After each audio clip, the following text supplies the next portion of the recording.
Today's podcast has been sponsored by Apricity. If you're trying to conceive, imagine a world where fertility care is free of stigma, full of support and tailored just for you. With Apricity Fertility, that world is closer than you think. Apricity's virtual fertility clinic makes care accessible and personal. From at-home diagnostic testing to virtual consultations and expert treatment like IVF and egg freezing, they're redefining fertility care. Plus, their success rates surpass the UK national average, giving you even more hope on your journey. With the Apricity app and your own personal advisor, you're supported every step of the way, 7 days a week. Apricity understands that building a family shouldn't mean putting your life on hold. Visit www.apricityfertility.com today. Apricity, fertility care for the modern woman. Welcome, Dawn. It's an absolute pleasure to have you on our podcast today. So to get things started, for our listeners, could you just explain to us a little bit about fibroids, what the common symptoms are and the risk factors that people can look out for so they can understand a little bit more about the condition? Of course. I'll start by saying I'm not a medical professional. I feel like I should be, but I'm not. So if you look at the definition of fibroids on the NHS websites, and I don't particularly like this definition because I think that's why fibroids aren't taken seriously enough. So it's described as benign tumours found in and around the uterus. And I think when we use the term benign, it makes it sound as though it's really not serious at all. But women suffer so much with this condition. So the common symptoms are not just akin to heavy, painful periods, but you can get back pain, you can get a bladder, so in terms of peeing a lot, you can get bladder issues, constipation, painful sex, and infertility, which is a massive risk factor when it comes to having fibroids. So it could lead to either infertility or pregnancy complications if you do have fibroids. Okay, wow. So, because on your Instagram, it's great. You share so much information, especially about your personal journey, which I think is so much easier for people to relate to rather than reading about a symptom checker, on NHS online. So I think, a lot of people probably experience elements of those symptoms, from a bad period. I know I probably have some of those things, and I don't think I'd really explored fibroids or even thought about them before, to be honest. Exactly. So that's great. Actually, referring back to your Instagram page, I've noticed you're part of the Just a Period campaign, which is joined up with the Wellbeing of Women charity. Yes. So just wondering if you could tell us a little bit more about that and the change that the charity in that campaign you're hoping is going to have in the UK. Yes. Can I just start by saying Wellbeing of Women are a fantastic menstrual health charity, and I encourage everybody to go on their website and look at what they're doing because they've got lots of toolkits. So Just a Period campaign is all about dispelling the myth that we should be living with heavy, painful periods, that's the norm. If you've got it, it's just a period. Absolutely not. The campaign highlighted women who suffered with fibroids, adenomyosis, PCOS, endometriosis, and what they've had to live through in their life. How they were gaslit by medical professionals, how people around them, again, just said to them, it's just a period. And I think it was really important to highlight the similarities and the differences between these conditions amongst the women that were in that campaign. Now, this campaign went out last year. Wellbeing of Women were inundated after that because what did we see? We saw women that looked like other women. We had people write in, DM in, email in to say, oh my goodness, I feel seen and I feel heard. That's me. That was me in the campaign. And I think it's so important that we speak up about these issues. And that's what the whole campaign was about. You are suffering, let's speak out. What is it that we can do? So the website, like I said, it has a lot of toolkits. It has a lot of signposting on how you can advocate for yourself to get the best possible treatment. And it also joins up to the Women's Health Strategy. So that came out, I think the actual questionnaire was out in 2021, I believe, and then in 2022 it was being properly looked at. And if you can imagine, menstrual health didn't just start now, it's been around forever. And we're looking to see what changes needs to be made and whether those changes are being made. So when we have campaigns like this, we can feed back into the government to say, actually, women are still suffering. What are we doing about it? Yeah. I think that leads in quite nicely to sort of thinking about what changes fundamentally we need to see in the UK in the healthcare system to support women in these scenarios. Obviously, you've had your own very personal journey with that, and I think you've shared your frustrations in terms of how long it took. I think one of the ladies on the video from the Just a Period campaign said, I think it was up to 20 years it took to get a firm diagnosis as to what was going on with her. So I know they're starting to introduce the women's health hubs. Yes. But I know you've done a lot of work campaigning towards the fundamentals of what's happening in the healthcare system, whether that's from a parliamentary perspective or these independent charities. What do you think really needs to change in the UK healthcare system to start to see a difference for these women?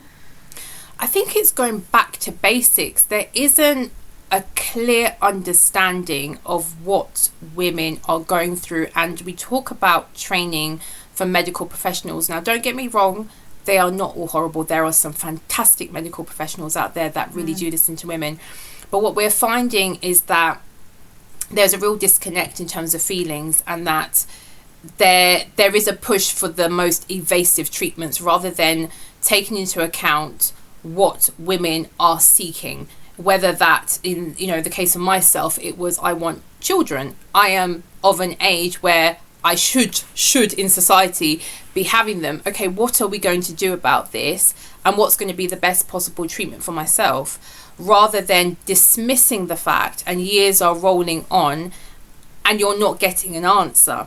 So we have been calling to speak with medical professionals so they can really understand, and that's going back to the bones of their training, which I believe is going to happen.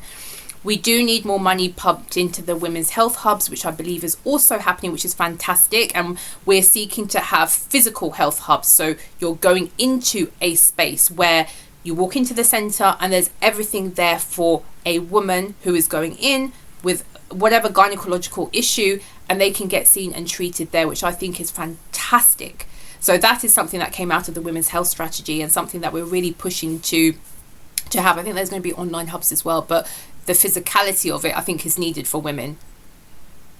Yeah, because I think it'll encourage that sort of joined up thinking and care about the woman in that scenario. Because I know with your journey, you started at the GP, then you went for sort of specialists, then you went back to the GP, and it was like such a complex route to diagnosis. And I think when you hear that and you think to yourself, I've got painful periods, I've not really done anything about it or explored it as an individual, it sort of just puts you off, because you think, God, not only am I dealing with all of these pains that I'm having every single month and all these symptoms, I've then got to have all these convoluted conversations and routes to try and find a solution. Yeah. So I really hope the women's health hubs are going to make a difference as well by collating those services.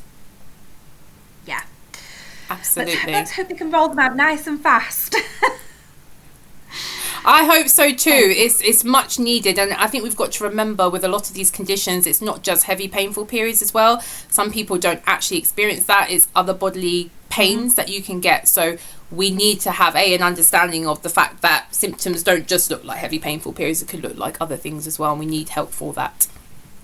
Yeah, that is a really interesting take as well, that actually it doesn't just happen at that point in time.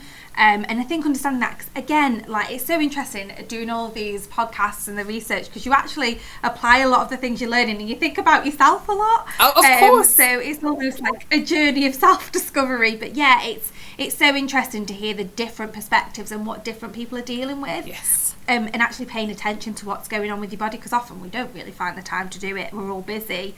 But you do have to really think about what's going on.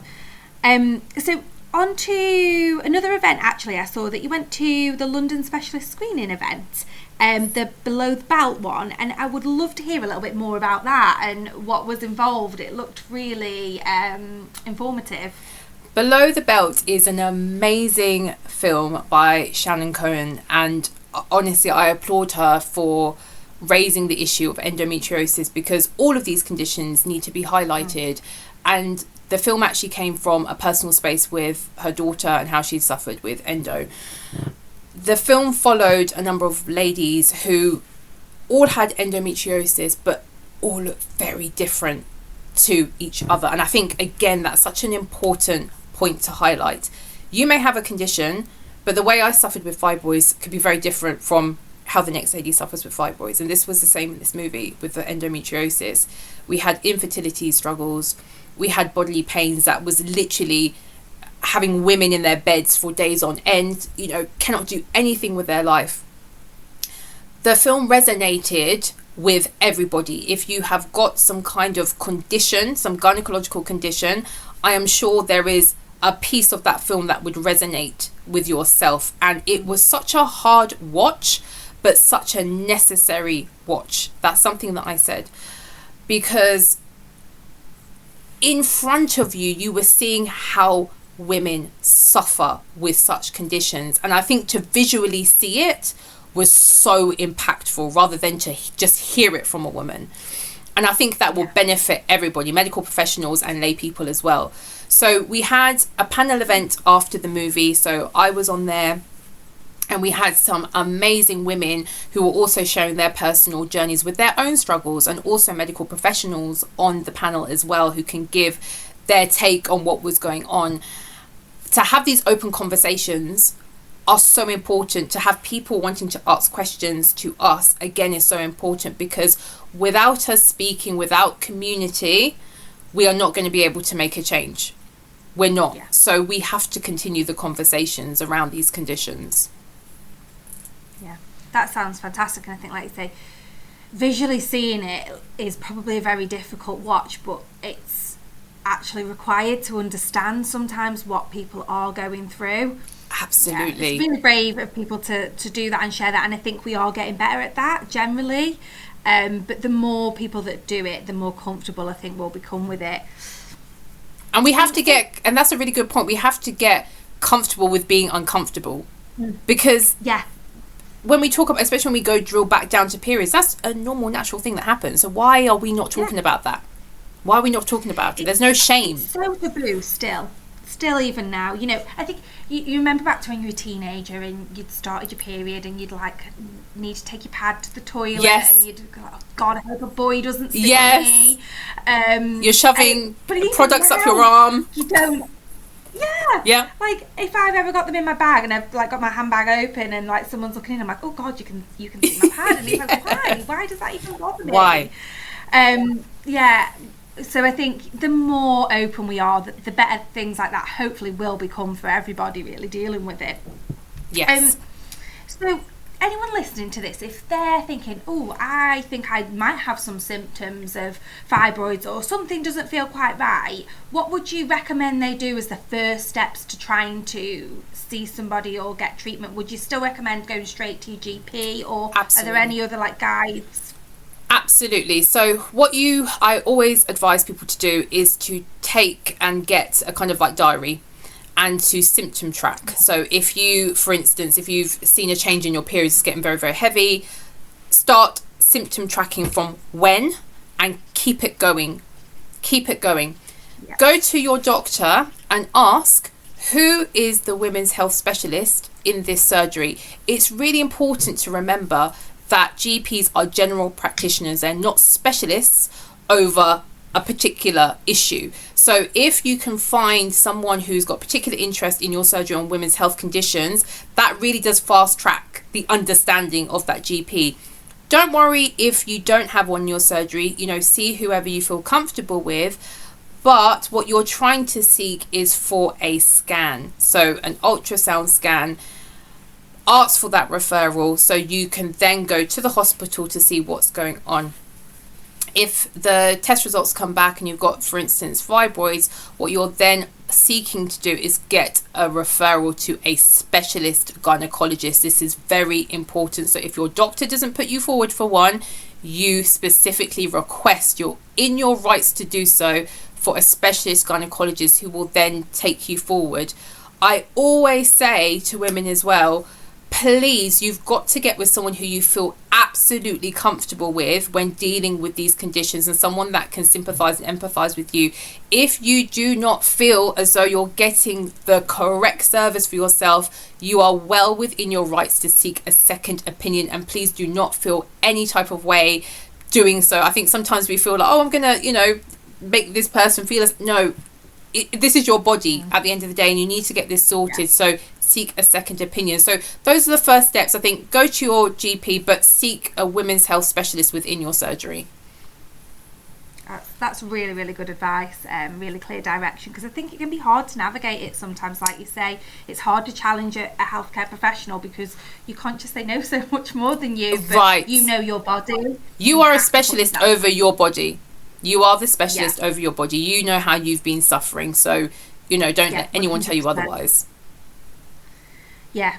And I think that was another thing I really wanted to ask you. Obviously, you need to go down that medical route, and you need to really explore those conditions in the proper way. But are there any sort of holistic things you do a little bit more? So considering like mind and body together to sort of help with the symptoms, because I'm guessing even after sort of treatment and medication, there's still probably mental aspects to it and other physical aspects that occur. Yeah, absolutely. So reflexology is really good. I think in terms of like stressors, that's a really good way of just relaxing and obviously getting that nice holistic treatment.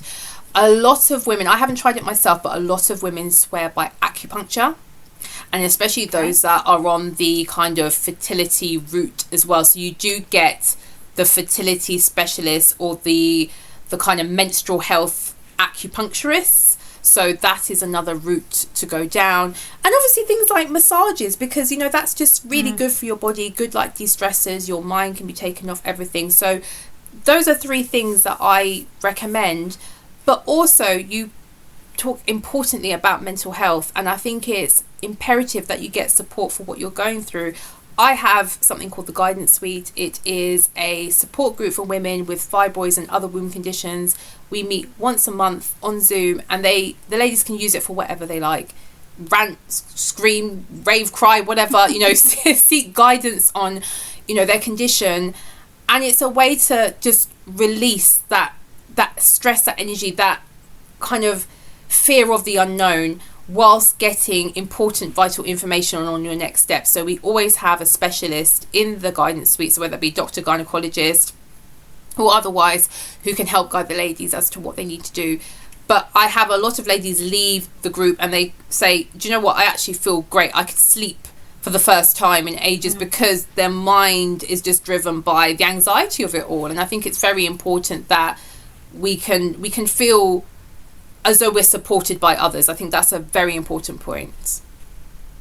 Yeah, I think knowing people are in the same boat as you, with the same sort of scenario, does really help make you feel less lonely, I think, in that situation. Yes. I can imagine it can be quite isolating, especially if your friends don't really struggle with it and you may be having to cancel plans because you don't feel great. It can be hard for other people to understand. So I think that's a great facility you've got, and we'll definitely have to make sure we include the details for the listeners so they know how to access that, because it's great that those facilities are there. So what's on the horizon for you this year? What have you got planned?